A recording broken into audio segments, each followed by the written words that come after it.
Life enters through the mouth. ജീവൻ വായിൽ കൂടെയാണ് അകത്ത് വരുന്നത്. വളരെ പ്രധാനപ്പെട്ട ഒരു ടൈറ്റിലാണ്. Life enters through the mouth. അതായത് നാം എന്ത് ഭക്ഷിക്കുന്നോ അതായി മാറും ആണ്. What you consume you become. എന്ത് ഭക്ഷിക്കുന്നത് ആത്മീയ കോളത്തിൽ കർത്താവിൻ്റെ ജീവനെ നമുക്ക് അവൻ്റെ ശ്വാസം അഴിച്ച് നമുക്ക് തന്നതാണ്. നമ്മൾ കർത്താവിൽ നിന്ന് മാറിപ്പോയി ദൈവത്തിൻ്റെ ആത്മാവില്ലാത്തവരായി സ്വന്തം കഴിവ് ജീവിക്കാൻ തുടങ്ങി. സ്വന്തം കഴിവ് ജീവിച്ചിട്ട് മണ്ടത്തരത്തിൻ്റെ പുറത്ത് മണ്ടത്തരം ചെയ്യിച്ചിട്ട് ലോകം മുഴുവനും ആകപ്പാടെ തലതിരിഞ്ഞ അവസ്ഥയാണിപ്പം. പുരുഷനാണെന്ന് അറിയത്തില്ല, സ്ത്രീക്ക് സ്ത്രീയാണെന്നറിയാൻ വയ്യാത്തൊരു ഗതികെട്ട്. പിന്നെന്താ, ഫണ്ടമെൻ്റലി നമ്മൾ തെറ്റിപ്പോയി. നമ്മൾ കൂടുതൽ പഠിക്കുന്നതോറും ബോധമില്ലാത്തവരായി മാറുകയാണ്. അത്രയാണ് ഇപ്പോഴത്തെ. ഇനി അങ്ങോട്ടുള്ള പഠിത്തമെല്ലാം ദൈവത്തിനെ ഇല്ലാതാക്കുന്ന പഠിത്തത്തിലോട്ട് നീങ്ങുക. ഒത്തിരി ഉള്ളതിലും കഴിവിലും ഒന്നും അല്ല ദൈവം പ്രീതിപ്പെടുന്നത്. തന്നിൽ വിനയപ്പെട്ട് തന്നിൽ ആശ്രയിക്കുന്ന ഒരു ജനതയാണ് ദൈവത്തിന് ആവശ്യം. അപ്പോൾ ഡെത്ത് ബൈ ഈറ്റിംഗ്, അതായത് ദൈവം ഒരിക്കലും മെത്തേഡ് മാറുന്നില്ല. ആദ്യകാലത്ത് ദൈവം പറഞ്ഞു, ആദത്തിനോട് പറഞ്ഞു, നീ നന്മതിന്മയുടെ വൃക്ഷത്തിൻ്റെ ഫലം കഴിക്കുമ്പോൾ നീ മരിക്കുമെന്ന് പറഞ്ഞു എങ്കിൽ അവൻ മരിച്ചത് ഭക്ഷണം അതിൻ്റെ വൃക്ഷം കഴിച്ചത് കൊണ്ട് അതിൻ്റെ ഫലം കഴിച്ചിട്ടാണ്. കഴിക്കാതിരുന്നുവെങ്കിൽ ഇത് സംഭവിക്കത്തില്ലായിരുന്നു. പക്ഷെ അവസരം കൊടുത്തു, ചോയ്സ്, എ ഗ്രാൻഡ് ചോയ്സ് കൊടുത്തു, സ്വാതന്ത്ര്യം കൊടുത്തു. ആ സ്വാതന്ത്ര്യം മിസ്യൂസ്, ആ സ്വാതന്ത്ര്യം എനിക്ക് നിങ്ങൾക്ക് ഇന്നുമുണ്ട്. അപ്പം വേണ്ടാത്ത ഭക്ഷണം വേണ്ടാത്ത ഫ്രൂട്ട് കഴിച്ചപ്പോൾ മരണം വന്നത് വായിൽ കൂടെയാണ്. വായിൽക്കൂട് പലരും അതിന് ആപ്പിളല്ലായിരുന്നു മറ്റേതല്ലായിരുന്നു ഒക്കെ പറഞ്ഞ് ഓരോ വലിയ തിയറികൾ ഉണ്ടാക്കി വെക്കും. അതൊന്നും വേദപുസ്തകത്തിൽ എഴുതിയിരിക്കുന്നത് അതിൻ്റെ അർത്ഥത്തിൽ മനസ്സിലാക്കി ഒരു കുഴപ്പമില്ല. ഈ വൃക്ഷത്തിൻ്റെ ഫലം കഴിക്കുമ്പോൾ നീ മരിക്കുമെന്ന് പറഞ്ഞെങ്കിൽ അവ ആ വൃക്ഷത്തിൻ്റെ ഫലം കഴിച്ചു, മരിച്ചു. മരിച്ച മനുഷ്യൻ പിന്നെ ഉണ്ടാക്കുന്നത് ആത്മാവില്ലാത്ത മക്കളെയാണ്. Because procreation is a process God allowed to human mankind. അത് സംഭവിച്ചുകൊണ്ടേ ഇരിക്കുകയാണ്. പക്ഷെ അതായത് ജീവനില്ലാത്ത ആത്മാവില്ലാത്തവരായി ഉണ്ടാവൻ എന്ത് കോപ്രാന്ത് എന്തും കാണിക്കും. അതാണ് മഹദിയാം ബാബിലോണ്, ബാബേൽ ടവർ ഇതെല്ലാം ഉണ്ടായത്. മനുഷ്യനെ കൊല്ലുന്ന പ്രവണത, ഇപ്പോൾ യുദ്ധം വരുന്നത്, ഇതൊക്കെ ഇതിൻ്റെ റീസണാണ്. അതിൽ നിന്ന് മാറ്റിയെടുക്കാമെന്ന് പറഞ്ഞാൽ മാറ്റിയെടുക്കാൻ ദൈവത്തിന് സാധിക്കും. പക്ഷെ നമ്മൾ ഉപയോഗിക്കുന്ന സ്വാതന്ത്ര്യം ക്രിസ്തുവിലേക്ക് വരുന്നില്ല. അതുകൊണ്ട് നമ്മൾ അറിയാവുന്ന ഒരു രാവും പകലും ആരും കേട്ടാലും ഇല്ലേലും പറഞ്ഞുകൊണ്ടിരിക്കണം. ചില മനുഷ്യരൊക്കെ തെങ്ങിൻ്റെ മേളിൽ കയറി എന്ന് പറഞ്ഞിട്ട് വലിയ ആലയങ്ങളുണ്ടാക്കിയവരുണ്ട്. നമ്മളിപ്പോൾ എവിടെ ചിലരോട് ദൈവം പറഞ്ഞിട്ടുണ്ട്, ഹെലികോപ്റ്ററിൽ കയറി ചെന്നിട്ട് ഈസ്റ്റ് ടെർമിനലിൻ്റെ മേളിൽ ചെന്നിട്ട് ചിരിച്ചേച്ച് തിരിച്ചു വരാൻ പറഞ്ഞിട്ടുണ്ട്. അതൊക്കെ അനുസരിച്ചവരുണ്ട്.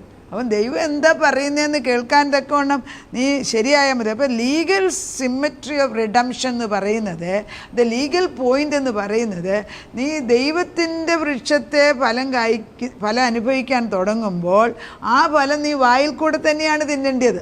അതാണ് കുർബാന, അതാണ് കർത്തൃമേശ.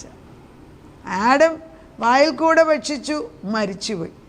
ഇപ്പം ദൈവം പറയുന്നു, എന്നെ ഭക്ഷിക്കുന്നവൻ, അതേ വായിൽ കൂടെ തന്നെയാണ് ഇപ്പോൾ ജീവനെ ഭക്ഷിക്കണം. നമ്മൾ നേരത്തെ മരണം ഭക്ഷിച്ചു, ഞാനതിനെ വെറുക്കുന്നു.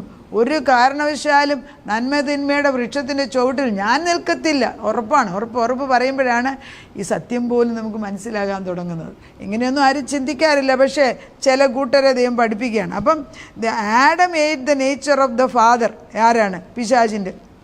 Adam consumed death. അതുകൊണ്ടാണ് യേശു ക്രിസ്തു പറയുന്നത്, നിങ്ങൾ പിശാചിൻ്റെ മക്കളാണ്, അവൻ നുണയനും നുണയൻ്റെ പിതാവുമല്ലോ. എവിടെ തുടങ്ങി? ഏദൻ തോട്ടത്തിൽ. നുണയൻ്റെ പിതാവിനെ നീ ഭക്ഷിച്ചു, നീ നുണയനായി മാറി.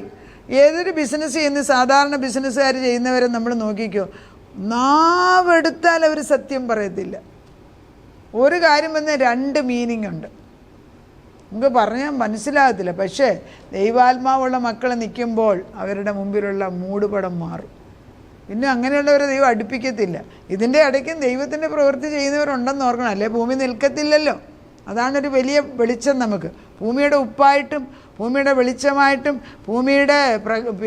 ഭൂമിയുടെ ആത്മാവിൻ്റെ ശക്തി നിർത്തുന്ന ഒരു ഗണത്തെ നിർത്തിയിരിക്കുന്നത് ദൈവമക്കളാണെന്ന് ഓർക്കണം. അപ്പം അത് ഈ സോയി ലൈഫ് എന്നാണെന്ന് പറയുന്നത്. അത് എങ്ങനെയാണ് സോയി ലൈഫ്? ഈ ലൈഫിനെ, ഈ ജീവൻ, അതായത് മരണമില്ലാത്ത ഈ ജീവനെ ഞാൻ കർത്താവിൻ്റെ രക്തവും കർത്താവിൻ്റെ തിരുശരീരം ഭക്ഷിക്കുമ്പോൾ എൻ്റെ ഉള്ളിൽ കടന്നു വരുന്നത് ഈ സോയി ലൈഫാണ്. SOE. ഈ സോയി ലൈഫ് വരുമ്പം എല്ലാ അസുഖം മാറും, എല്ലാ മരണവും മാറും, എല്ലാ ബോണ്ടേജ് ബ്രേക്ക് ചെയ്യും, എല്ലാ പിശാചിൻ്റെ തന്ത്രങ്ങളും മാറിയിട്ട് ബുദ്ധിമണ്ഡലം പ്രകാശിക്കാൻ തുടങ്ങും. ഇന്ന് വരെ കണ്ട മതിൽ, അതായത് വിദ്വേഷത്തിൻ്റെ നടുച്ചുവര് സ്വർഗത്തിൽ നിന്ന് വചനമാകുന്ന വാളയച്ച് വെട്ടി ഇത്. അതാണ് ജെറീക്കോ മതിലിന് ഇവരൊന്നും ചെയ്തില്ല. അവിടെ ഈ ദുഷ്ടശക്തികൾ അവരുടെ ഭുജബലം കൊണ്ട് കൊച്ചു കുഞ്ഞുങ്ങളെ കൊന്ന് അവരുടെ സ്കള്ള് കയറ്റി വെച്ചിട്ടാണ്, അവരുടെ തലയോട്ട് ഇടയ്ക്ക് കയറ്റി വെച്ചിട്ടാണ് ഈ വലിയ മതിൽ പണിതിരിക്കുന്നത്. ഈ ജെറീക്കോ മതിലിൻ്റെ മേളിൽ കൂടെ വണ്ടി ഓടിക്കാമെന്ന് പറയുന്നു, അത്ര വലിയ മതിലാണ്. ആ മതിലുകളിനെ ഇടിച്ചു കളയേണ്ട ആവശ്യമൊന്നും ഉണ്ടായില്ല. ദൈവമക്കൾ ഒന്നിച്ച് ദൈവം പറഞ്ഞതനുസരിച്ചിട്ട് 6 ദിവസം മതിലിന് ചുറ്റും നിങ്ങൾ ഒന്നും പറയാതെ നടക്കുക, 7-ാം ദിവസം കാഹളമൂതുക. കാഹളമൂതിയപ്പോൾ ഇത് മുഴുവനായിട്ട് ഇടിഞ്ഞ് താഴെ വീണു. സത്യമായ സത്യം. അങ്ങനെയാണ് പിന്നെ ജോഷുവ അവിടെ യുദ്ധത്തിൽ ജയമെടുത്ത് അകത്ത് കയറി മുഴുവനും നശിപ്പിക്കുക ചെയ്യുന്നത്. മനസ്സിലാക്കണം. അപ്പോൾ ഈ പണിത് കെട്ടി വെച്ചിരിക്കുന്നതൊക്കെ ഒരൊറ്റ കാഹളം ഊത്. എപ്പോഴാണ് കാഹളം ഊതെന്ന് പറയുമ്പം കാഹളം ഊതണം. അത് ദൈവം പറഞ്ഞു തരും, എൻ്റെ സാന്നിധ്യം കൊണ്ട്. ഇത് നമ്മൾ ഓർക്കുന്നുണ്ട്, ദാവീദ് ഗോലിയാത്തിനെ കൊന്നത് അതൊരു സത്യമാണ്. ഈ ദാവീദെന്ന് പറയുന്നവൻ ഒരു കൊച്ചുകുട്ടി, 12-13 വയസ്സുള്ളവൻ, ഒരു ഗോലിയാത്തിന് അവൻ കയ്യിലൊരു കല്ലെടുത്ത് എറിയുമ്പോൾ അവൻ്റെ ആക്ഷൻ വന്നപ്പോൾ ആ കല്ല് വീണത് പിന്നെ ദൂതനാണ് അട്ടിച്ച് എന്നവൻ്റെ നെറ്റിക്ക് ഒളിപ്പിക്കുന്നത്. നമ്മൾ അത്രയും ചെയ്താൽ മതി. ആ ചെയ്യാനുള്ള കൃപ നമുക്ക്, ശത്രുവിൻ്റെ തന്ത്രങ്ങൾ ഇടിഞ്ഞു പോവുകയാണ്. അപ്പോൾ ഈ സോയി ലൈഫ് എന്ന് പറയുന്നത് പ്രസൻറ്റ് ടെൻസാണ്. അത് നമ്മൾ ഗോഡ് കൈൻഡ് ഓഫ് ലൈഫാണ്. അത് നമ്മൾ through the deliberate act of eating faith comes.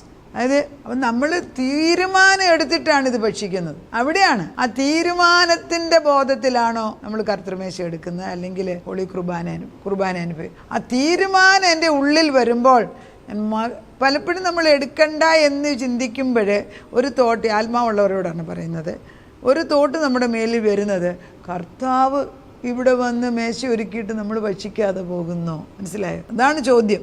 കർത്താവ് എനിക്ക് വേണ്ടി മേശ ഒരുക്കിയിട്ട് നീ അത് ഭക്ഷിക്കാതെ പോകുന്നു. ആ ഒരു ചോദ്യം വരുമ്പോൾ നമുക്കവിടെ നിൽക്കുക. ഏത് സ്ഥലത്ത് ചെന്നാലും കർത്താവിനോട് പറയും എടുക്കണോ വേണ്ടായോ എന്ന്.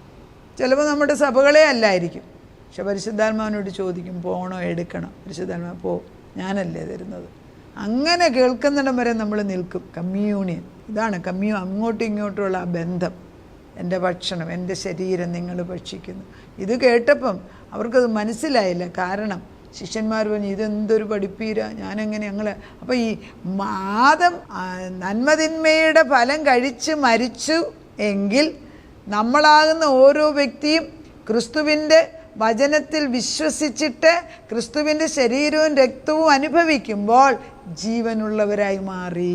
അപ്പോൾ എത്രമാത്രം നമ്മൾ അടുത്തടുത്തിരിക്കുന്നോ അത്രമാത്രം ബന്ധം സ്ഥിരപ്പെടുത്തുകയാണ്. ഇപ്പോൾ ഭാര്യ ഭർത്താക്കന്മാർ കല്യാണം കഴിച്ചു കഴിഞ്ഞു, ആദ്യം നമുക്ക് വലിയ സ്നേഹത്തിന് മുമ്പിൽ ഈ ഫിസിക്കൽ ലെവലൊന്നും കാണുന്നില്ല. പക്ഷെ ഒരു 4-5 വർഷം കഴിയുമ്പോൾ മടുക്കുണ്ടാക്കാൻ തുടങ്ങും. പക്ഷെ അന്നേരം ഈ ദൈവസ്നേഹം നടുക്കില്ലെങ്കിൽ ചിന്നിപ്പോവും. അത് ചിഹ്നം. അതായത് സ്നേഹം പിന്നെ അത് പറഞ്ഞിട്ട് പിന്നെ സ്നേഹം മാറിക്കാനായിട്ട് ഒരു ചെറിയ ഒരു ഭയമായി മാറും, പിന്നെ അത് കലക്കമായി, പിന്നെ ദേഷ്യമായി വരും, പിന്നെ വേർപിരിടലായി മാറും. ഇങ്ങനെ പല സ്റ്റേജുകളായിട്ട് ഇത് മാറുകയാണ്. അപ്പോൾ സ്നേഹം എന്ന് പറയുന്ന ഒരു ബന്ധം, കർത്താവിൻ്റെ ആത്മാവിലല്ലാത്തതെല്ലാം വിട്ടുപോകും. എല്ലാം ഇതെങ്ങനെ അറിയും? അതാണ് വിവാഹത്തിന് മുൻപേ ദൈവത്തോട് പ്രാർത്ഥിക്കണം. ദൈവമേ, അങ്ങനെയുള്ള മണ്ടത്തരത്തിൽ ഒരാളെ കണ്ട് പെട്ടെന്നൊരു വാക്ക് കൊടുക്കാതെ ദൈവത്തോട് ചോദിച്ചിട്ട് ദൈവം വേണ്ടെന്ന് പറയുന്നെങ്കിൽ വേണ്ട എന്ന് തീരുമാനിക്കാനുള്ള ബുദ്ധി കൊണ്ടാണ്. ഈ അടുത്ത തന്നെ ഒരു കൊച്ചിൻ്റെ കല്യാണം നമ്മളെല്ലാവരും കൂടെ പ്രാർത്ഥിച്ചിട്ടുണ്ട്. പെട്ടെന്നൊരു കല്യാണം വന്ന് ഞങ്ങൾക്കെല്ലാം സന്തോഷം. കാരണം പിള്ളേരൊക്കെ ഇപ്പോൾ പിള്ളേർ പ്രായം താമസിച്ചാണ് കല്യാണം കഴിക്കുന്നത്. അപ്പോൾ നമ്മൾ പറഞ്ഞു നല്ല കാര്യം, കല്യാണം കഴിക്കാൻ നടത്തുവയ്ക്കോട്ടെ. നമ്മൾ പ്രാർത്ഥിച്ചിട്ടൊക്കെ തന്നെയാണ്. അത് കുറച്ച് കഴിയുമ്പോൾ അതങ്ങ് മാറിപ്പോയി. കുട്ടിക്ക് വലിയ സങ്കടമായിപ്പോയി. അപ്പോൾ ഞങ്ങളും വിചാരിച്ചു എന്തുകൊണ്ടാണ് പ്രാർത്ഥിച്ചിട്ടൊരു കല്യാണം വന്നിട്ട് മാറിപ്പോയത്. നമ്മുടെ ചിന്തയാണ്. അപ്പോൾ എനിക്ക് മനസ്സിൽ തോന്നി നല്ലതല്ലാത്തത് ഏതായാലും കല്യാണത്തിന് മുമ്പേ മാറിപ്പോയത് നന്നായി കർത്താവ്. അങ്ങനെ തന്നെ ഞങ്ങൾ പറഞ്ഞു. ഞങ്ങളതിന് പിന്നെ ഒരു 4-5 ഏകദേശം 1 വർഷത്തോളം എടുത്തു. പിന്നെ വേറെ കല്യാണം നടത്തി. ഇപ്പോൾ കല്യാണ കൊച്ചിൻ്റെ നടന്നു. മനോഹരമായ വിധത്തിൽ ദൈവം തിരഞ്ഞെടുത്ത പുരുഷൻ വന്ന് ആ കുട്ടിയെ കല്യാണം നടത്തി. അതിൻ്റെ സ്നേഹം, അതിൻ്റെ സന്തോഷം ചെറുതൊന്നുമല്ല. ജീവൻ്റെ ആത്മാവ് നമ്മുടെ കൂടെ ഉണ്ട്. അത് നമ്മൾ എടുത്തു പിടിച്ചില്ല പറഞ്ഞ പോലെ ഇൻസ്റ്റൻ്റായിട്ട് പെട്ടെന്ന് വേണമെന്ന് പറയുന്നതിന് പകരം wait upon the lord, wait upon. അപ്പം മരണം നിൻ്റെ വായിൽ കൂടെ സംഭവിച്ചുവെങ്കിൽ ജീവനും നിൻ്റെ വായിൽ കൂടെയാണ് സംഭവിക്കുന്നത്. അപ്പോൾ when you take the bread and take the wine, you are reversing what God has done in the garden. അതായത് നമ്മൾ കർത്താവിൻ്റെ രക്തവും കർത്താവിൻ്റെ തിരുശരീരവും ഭക്ഷിക്കുമ്പോഴും അത് അനുഭവിക്കുമ്പോഴും ഏദൻ തോട്ടത്തിൽ ചെയ്തതിനെ തിരിച്ചു മാറ്റുകയാണ്, റിവേഴ്സ് ചെയ്യുകയാണ്, തിരിച്ചു മാറ്റുക, വേറൊരു ജീവിതത്തിലേക്ക് നമ്മളെ ആക്കുകയാണ്. അപ്പോൾ എത്രമാത്രം അടുപ്പമുണ്ടോ അത്രമാത്രം ഈ ദുഷ്ടൻ്റെ സ്വാധീനം കുറയുകയാണ്. അതാണ് ഉറപ്പ് ബന്ധം. അതുകൊണ്ടാണ് ഇത് തന്നെത്താനെ ക്രിയേറ്റ് ചെയ്യാമെന്ന് ചോദിച്ചാൽ, ഒരു ഡിസിഷൻ എടുത്തു കഴിഞ്ഞാൽ അതിൽ ഉറച്ചു നിൽക്കുന്നവർ, ഞാൻ യേശുവിന് വേണ്ടി നിൽക്കുമെന്ന് പറഞ്ഞാൽ പിന്നെ യേശു അത് ഏറ്റെടുത്തോളും. പക്ഷേ എത്ര പേര് അത് ഏറ്റെടുക്കുന്നു എന്നുള്ളതാണ്. അതിനാണ് ശീതവാനും അല്ല ഉഷ്ണവാനും അല്ലാത്തവരെ കൊണ്ടൊന്നും കൊള്ളത്തില്ലത്. കർത്താവിൻ്റെ രാജ്യത്തിൽ ഈ രണ്ട് കർത്താവ് ഞാൻ അതിനെ ഉമർന്ന് കളയുന്ന പറയുന്നത്. ഞാനാണേലും ഞാൻ ഈ പ്രാർത്ഥിക്കാൻ പോകുമ്പോഴും പ്രസംഗിക്കാൻ പോകുമ്പോഴും വചനം പറയും, ഞാൻ എപ്പോഴും ഞാൻ ശ്രദ്ധിക്കുന്ന ആ വ്യക്തി അത് ഏറ്റെടുക്കുന്നു എന്നുള്ളതാണ്. പിന്നെ ഞാൻ ചുമ്മാതി കഷ്ടപ്പെട്ട് പ്രാർത്ഥിച്ച് വചനം എടുത്ത് അവരുടെ വീട് വരെ പോയി പറഞ്ഞിട്ട് അവർക്കത് ഉൾക്കൊള്ളാൻ വയ്യ. എന്നാൽ പലരും എന്നോട് പറയാറുണ്ട്, വിമലാൻറ്റി വന്ന് പ്രാർത്ഥിച്ചു നടന്നു എന്ന് പറയും. അങ്ങനെയുള്ളിടത്ത് എനിക്ക് പിന്നും പോകാൻ ഇഷ്ടമാണ്. അപ്പോൾ അവർ വന്ന് പ്രാർത്ഥിച്ചു, പിന്നെ വേറൊരാളോട് വന്ന് പ്രാർത്ഥിച്ചു പറയാം, ഞാൻ പിന്നെ അവിടെ പോകത്തില്ല, പിന്നെ അവർ തന്നെ പ്രാർത്ഥിച്ചോട്ടെ ഞാനും വിചാരിക്കും. ഇനി പലയിടത്ത് ഓടി നടക്കുന്ന മാറിയേച്ച് ഏകസത്യ ദൈവം പറയുന്നത് വിശ്വസിച്ചാൽ ഒരാൾ മതി. അത് ഞാനാകണമെന്നില്ല, ആരെങ്കിലും പരിശുദ്ധാത്മാവായി നിയോഗിച്ചവർ വരുമ്പം ഈ ജീവൻ്റെ ആത്മാവിനെ ഭക്ഷിക്കുന്ന വ്യക്തികൾക്ക് ജീവൻ്റെ ഭക്ഷണം ദിനം പ്രതി ആവശ്യമുണ്ട്. അല്ല ഞാൻ ചോദിക്കട്ടെ, ഇന്നലെ രാവിലെ ഭക്ഷണം കഴിച്ചപ്പോൾ ഇന്ന് നമ്മൾ കഴിക്കാതിരിക്കുന്നുണ്ട്? 4 നേരവും 3 നേരവും അതിൽ കൂടുതലും നമ്മൾ കഴിക്കുന്നവരാണ്. ഇന്ന് കഴിക്കാതിരുന്നേച്ച് എനിക്ക് ബലമില്ല എന്ന് പറഞ്ഞാൽ ആരുടെ കുഴപ്പമാണ്? എനിക്ക് മേശപ്പുറത്തുള്ള എടുത്ത് പോയി കഴിക്കരുതോ? അല്ല വീട്ടിലുണ്ടാക്കി കഴിക്കരുതോ? കർത്താവ് മേശ ഒരുക്കി വെച്ചിരിക്കുകയല്ലേ, വാങ്ങിക്കുക, വന്ന് എടുക്കുക. ദൈവം നമ്മുടെ കൂടെ നിൽക്കുകയാണ്. കർത്താവിൻ്റെ കൽപ്പനയാണ് ദൈവത്തിൻ്റെ തിരുശരീരം അനുഭവിക്കുക. It's A command and order from the living God. ഏത് വാ കൊണ്ട് നീ തിന്മ ചെയ്തോ അതുപോലെ തന്നെ നിൻ്റെ വാ കൊണ്ട് നന്മയുടെ ഭക്ഷണം കഴിക്കുക, ജീവൻ്റെ ഭക്ഷണം. അപ്പോൾ കർത്താവ് പറയുന്നത് ഈ കൂട്ടായ്മ എടുക്കുക എന്നുള്ള ദൈവത്തിൻ്റെ ഒരു കമാൻഡാണ്. ആ കമാൻഡ് അനുസരിക്കുന്നവരെ കൊണ്ടാണ് ഒരു ചർച്ച് ഉണ്ടാക്കുന്നത്. അത് പരിശുദ്ധാത്മാവിലാണ് ചെയ്തെടുക്കേണ്ടത്. നമ്മുടെ ഹൃദയം കലങ്ങിപ്പോകാൻ ഒരിക്കലും ദൈവം ആഗ്രഹിക്കുന്നില്ല. നമ്മളൊരു പുതിയ നിയമത്തിൻ്റെ ഉടമ്പടിയുടെ മക്കളായി മാറിയിരിക്കുന്നു. നമുക്ക് പ്രാർത്ഥിക്കാം. അതാ നിൻ്റെ മുൻപിലേക്ക് കടന്നു വരികയാണ്. ഈ കമ്മ്യൂൺ അല്ലെങ്കിൽ കൂട്ടായ്മ എന്ന് പറയുന്നത് ഒരു വലിയ കാര്യമാണ്. മനുഷ്യൻ കൂട്ടായ്മയില്ലാതെ ഒറ്റയായിട്ട് ജീവിക്കുമ്പോഴാണ് തിന്മയിലേക്ക് പോകുന്നത്.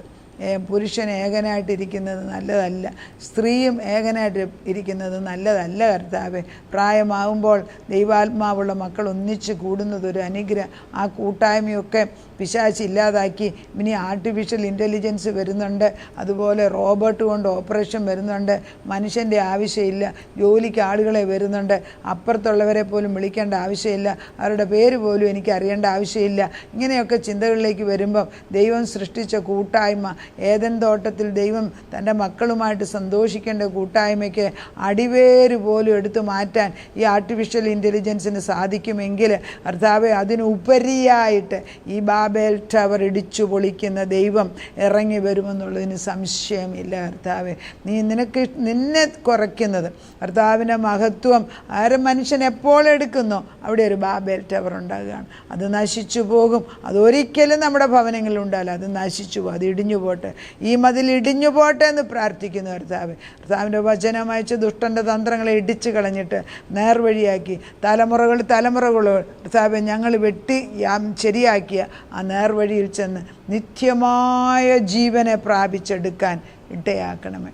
ഒരല്പകാലത്തേക്കുള്ള ഭൂമിയിലെ ജീവിതം നിത്യജീവൻ്റെ ഉറവിടമാണെന്ന് മനസ്സിലാക്കി ശരിയായിട്ട് തീരുമാനമെടുക്കാൻ നിർബന്ധമായിട്ടും മക്കളെയും സഹോദരി സഹോദരന്മാരും ഞങ്ങളെയും പഠിപ്പിച്ച എൻ്റെ ആത്മാവ് ഹേമിച്ചാൽ ആരാതിനെതിരായിട്ട് എൻ്റെ കർത്താവ് ഒന്ന് നോക്കിയാൽ ആർക്കാണ് അതിൻ്റെ മുമ്പിൽ നിൽക്കാൻ സാധിക്കുന്നത്? യഹോവ എഴുന്നള്ളുന്നു, ശത്രുക്കൾ ചിതറുന്നു. നാഥനത് ചെയ്തിരിക്കുന്നതിനാൽ സ്തോത്രം. പ്രാർത്ഥന കേട്ട് ഉത്തരം തന്ന് ഞങ്ങൾക്ക് വേണ്ടി എഴുന്നള്ളി വന്ന ദൈവത്തിൻ്റെ മഹത്വം എത്രയോ വലുത്.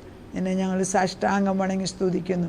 യേശു ക്രിസ്തുവിൻ്റെ പൊന്നുനാമത്തിൽ തന്നെ. ആമേൻ.